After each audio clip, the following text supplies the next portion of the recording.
Over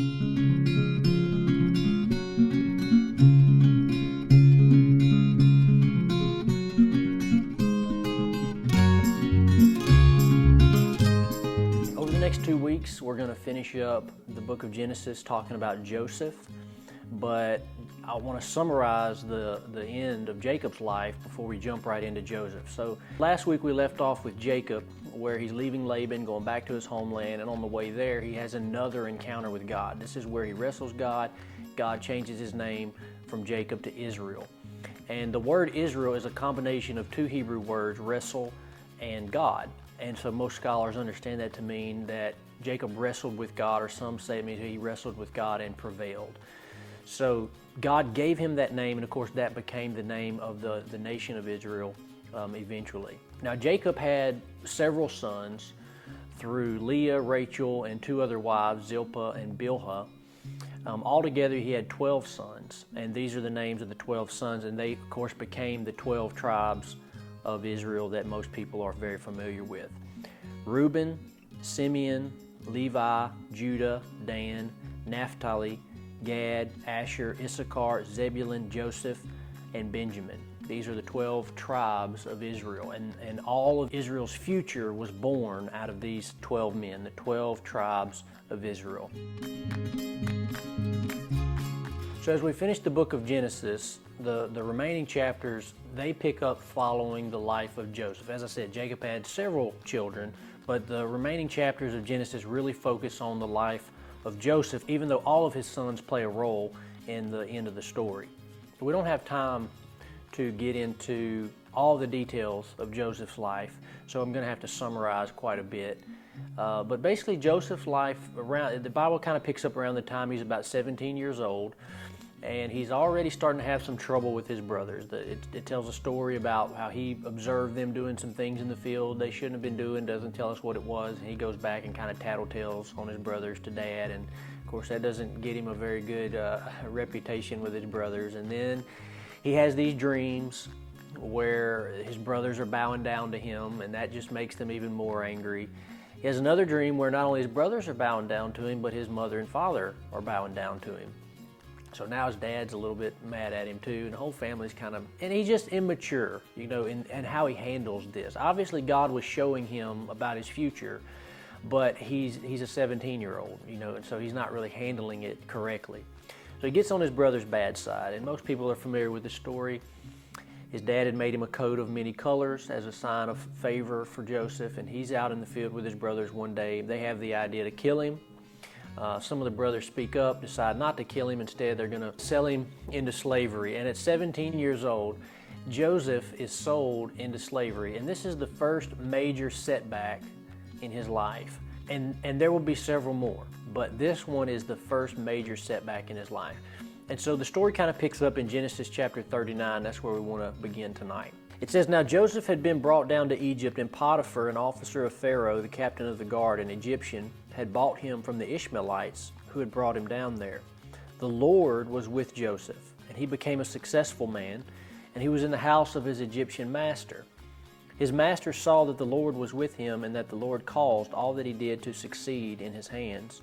So Joseph found favor in his sight and attended him, and he made him overseer of his house and put him in charge of all that he had. From the time he made him overseer in his house and over all that he had, the Lord blessed the Egyptian's house for Joseph's sake. The blessing of the Lord was on all that he had in house and field. So he left all that he had in Joseph's charge, and because of him, he had no concern about anything but the food that he ate." So even though Joseph experienced a terrible setback, being sold into slavery, probably none of us have experienced anything close to that, major setback, and then not only is it a setback, but for a teenager, a 17-year-old, to have to deal with that and handle that, you could see where that would be very, very difficult. But from the very beginning, you see that God's hand was on Joseph, and that even though he was in slavery, God was working with him, and he began to rise and work his way up into Potiphar's house. He's really got a pretty good setup. Even though he has the title of slave, he's really not living the life of a slave. It says that, that Potiphar made him overseer of everything in his house, that he wasn't worried about Joseph. He wasn't constantly checking up or micromanaging Joseph. He trusted Joseph with his house. and Joseph was really working more like a manager for Potiphar. So everything seems to be looking up. Even though he had this major setback, things are kind of working out for Joseph. There's a problem that starts to arise. Potiphar's wife decides that she is attracted to Joseph, and so she starts coming on to Joseph several times. He denies her, refuses her, but eventually she is embarrassed, offended about it, and so she makes up this whole story that basically Joseph tried to rape her.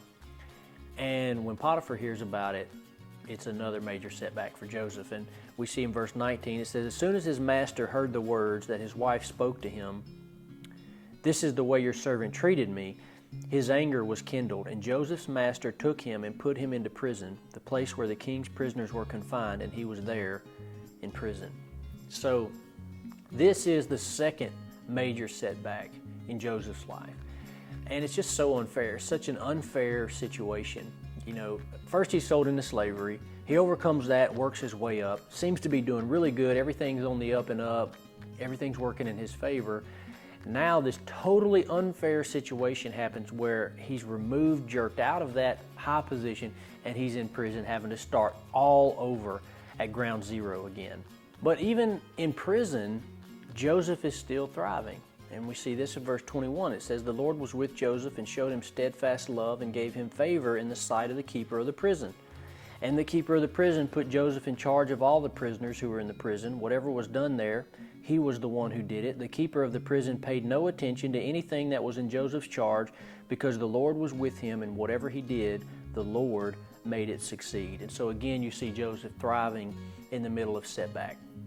And I think this is a very important lesson for every Christian, because we all experience setback, and it's not to the degree that Joseph did here, but we all experience setback. We all experience unfair treatment. We all experience things that we don't understand, that we think are unfair. Why would God allow this to happen to me? Why would people do this to me? And you can have a pity party and you can feel sorry for yourself. Joseph had more opportunity to feel sorry for himself probably than most people I know. But instead of feeling sorry for himself, he chose to thrive in the middle of that situation. And I think we should see more Christians doing that. Because obviously God was involved with Joseph and was working on Joseph's behalf, even if he couldn't see it from the natural. Not saying God caused these things, but God was working on behalf of Joseph. And actually, if you look back, he had a similar experience in his father's life, Jacob. Because you remember, Jacob served Laban for 20 years before he really got his breakthrough. And so here you have, even it wasn't to the degree of what Joseph is going through, but Joseph here again is going through this major difficulty and major pain, but he chooses to be faithful, operate with integrity, work ethic, excellence, and really set himself apart from all the other prisoners and all the other people that were there. From my time in ministry, I've seen lots of people that have experienced setbacks, heartache, disappointment, tragedy. Many times a person's life is defined by how they respond in that moment of tragedy. Their future is defined by how they respond in the moment of their greatest difficulty. I remember when I was just a teenager, I was attending a church where the leadership in the church experienced a moral failure. And everyone in that church was greatly affected by that. It was devastating to a lot of people, including me. And you saw how people responded differently in the middle of that. Some people pressed into God and sought God and clinged to God in the middle of it, and others fell away from God really to never return. We all experienced setback, but our futures were determined and defined by how we responded in the middle of that setback. And I see that over and over again. It's not really what you're going through. I mean, it doesn't matter what you're going through, because everybody experiences difficulty. Your situation, you might tell yourself, but your situation is not more difficult than someone else's. Someone else on the planet has probably experienced what you're going through and worse. That's not the issue. The issue is, how do you act in the middle of it, and how do you respond when you're going through it? Because Joseph set his eyes on God. You don't do what he's doing, the excellence we see in Potiphar's house, the excellence we see in the prison, the faithfulness, you don't do that if you're in the corner feeling sorry for yourself. You do that when you choose to put the circumstances aside. You've got to stop feeling sorry for yourself, and you've got to put your eyes on God and move forward. That's the only way that you recover. In chapter 40, Joseph has another setback. He is in prison. He interprets a dream for Pharaoh's cupbearer and Pharaoh's baker. He tells them what their dreams are going to mean. One of them is going to die. One of them is going to be restored to their former position. And he asked the cupbearer, when he stands before the king, to kind of put in a good word for him to Pharaoh. Say, remember me when you get there. Let him know that I've got this gift and I'm down here wrongfully accused. Maybe he could help me and get me out. Well, the cupbearer, when he goes before the king, forgets about Joseph, and he doesn't mention anything. And as a result, Joseph stays in prison for 2 more years before he's finally released. You can imagine what those 2 years were like. Just frustrated. I can't get a break.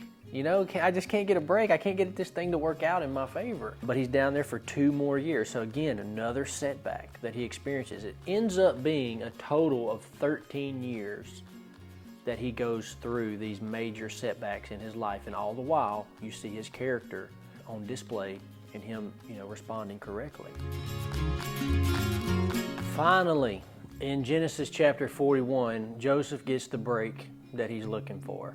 Pharaoh has a dream that he just can't shake. And so the cupbearer then remembers, oh yeah, there's this guy in prison that interprets dreams. So they call for Joseph. Joseph comes in, he interprets the dream. Not only does he have the interpretation, but he also has the plan and the solution for how to fix the problem. And in verse 39, it says, Then Pharaoh said to Joseph, Since God has shown you all this, there's none so discerning and wise as you are. You shall be over my house, and all my people shall order themselves as you command. Only as regards the throne shall I be greater than you. And Pharaoh said to Joseph, See, I set you over all the land of Egypt.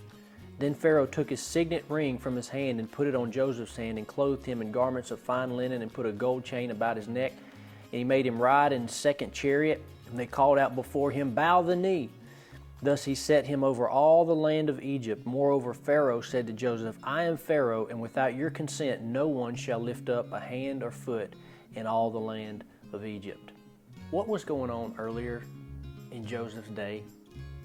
What was he doing earlier in that cell, I wonder? Just because now, spanning several years, he's been in prison, down in the cell, maybe sweeping the floor, cleaning the bars. I don't know what he's doing, but it says he's doing it with excellence, and the manager of the prison, set him over everything. But I imagine when he woke up that day, he had no clue, no inclination that everything was about to change. He didn't know that. It was just like every other day. And then all of a sudden he gets this call. Hey, Pharaoh wants to see you. And he gets called up. He's put in second in command in the entire nation, really effectively becomes the second most powerful man in the world in the matter of just a few hours. And this should be a lesson to us about how your God can turn your situation around just in the blink of an eye. It's not hard for God to do it. I don't think it took 13 years for God to do it, like God's just working and sweating behind the scene and just so difficult of a situation that it took 13 years for God to accomplish it. I do think that those 13 years had more to do with Joseph and what needed to happen in him. Those 13 years qualified Joseph for what he was about to experience for the rest of his life and for his future. Those 13 years proved Joseph's character. They tested him, they proved him, they developed him. He was trained during that moment. And you have to understand that there's a process that anybody who's going to be used by God has to go through. And it's not always pleasant. If you look at the life of David, if you look at the life of many of God's men, it's a difficult process that they go through. And what's happening? They're being broken, they're being humbled, their character is being forged on the inside of them. And that's what was happening in Joseph. It's the same thing that God does in you. Now again, I don't think God calls these situations or causes situations in your life, but He uses them to shape you and form you and develop you. Another point I want to make here is sometimes you hear stories like this, you think like it doesn't really apply unless you're going through some horrible situation or some tragedy or some devastating thing. That's not true. Whatever situation you're in, if you're not having a horrible time right now, if you're having an easy time and everything's good, you're still being tested and God is still watching you and you're still qualifying for the next season of your life. Are you showing up on time when you're asked to be somewhere on time? When you're given a task, are you doing it faithfully as unto the Lord? Are you honest? Do you tell the truth, or do you exaggerate, or do you do little things behind? So it doesn't matter if you're in a horrible situation or an easy one. The principle is still the same. You're still qualifying, and you're still being tested. You're always qualifying. You're always being tested for whatever God has for you in the future. At the end of Genesis chapter 41, Joseph has two kids, as I mentioned earlier, Manasseh and Ephraim. And I love this because when he names Ephraim, it says in verse 52, the name of the second he called Ephraim, for God has made me fruitful in the land of my affliction. And that's what the name Ephraim means. That he said, God has made me fruitful in the land of my affliction. And that's what this whole thing is about. Can you be fruitful in the middle of your affliction? Can you be productive? Can you be faithful in the middle of your most difficult time? Or are you going to crumble and crack underneath it?